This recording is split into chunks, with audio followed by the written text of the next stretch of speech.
ನಮಸ್ಕಾರ, ನಾನು ಚೈತ್ರ. ನೋಡ್ತಾ ಇದ್ದೀರಾ ಪದ್ಮಗಂಧಿ ಸಿನಿಮಾಕ್ಕೆ ಬಂದಿದ್ದೀನಿ. ಮುಂಚೆನೇ ಸುಮಾರು ಸರಿ ನೋಡಿದ್ದೀನಿ, ಆದರೆ ಇವತ್ತು ಸ್ಕೂಲ್ ಮಕ್ಕಳ ಜೊತೆ ಕೂತ್ಕೊಂಡು ನೋಡಿದೆ. ನನಗೇನು ಸಂತೋಷ ಆಗುತ್ತೆ ಅಂದರೆ, ಒಂದು ಪದ್ಮ ನಮ್ಮ ದೇಶದ ಇತಿಹಾಸಕ್ಕೆ ಎಷ್ಟು ಸೇರಿಕೊಂಡಿದೆ.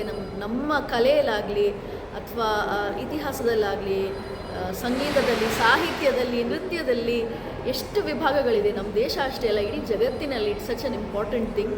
ಎಷ್ಟು ಲಕ್ಷಾಂತರ ವರ್ಷಗಳಿಂದ ಅದು ಹಾಗೇ ಇದೆ. ಸೊ ಇದ್ರ ಬಗ್ಗೆ ಈ ಥರ ಒಂದು ಒಳ್ಳೆಯ ಯೋಚನೆ ಇಟ್ಕೊಂಡು ಒಂದು ಎಜುಕೇಷನ್ ಕೊಡುವಂಥ ಒಂದು ಸಿನಿಮಾನ ಸುಚೇಂದ್ರ ಪ್ರಸಾದ್ ಸರ್ ಅವರು ನಿರ್ದೇಶನ ಮಾಡಿದ್ದಾರೆ. ಸಿನಿಮಾಗೆ ಸಂಬಂಧಪಟ್ಟ ಎಲ್ಲರಿಗೂ ನನ್ನ ನಮೋ ನಮಃ.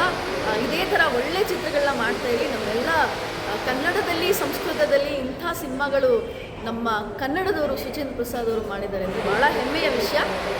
ನಿಮ್ಮೆಲ್ಲರಿಗೂ ಕಂಗ್ರ್ಯಾಚುಲೇಷನ್ಸ್.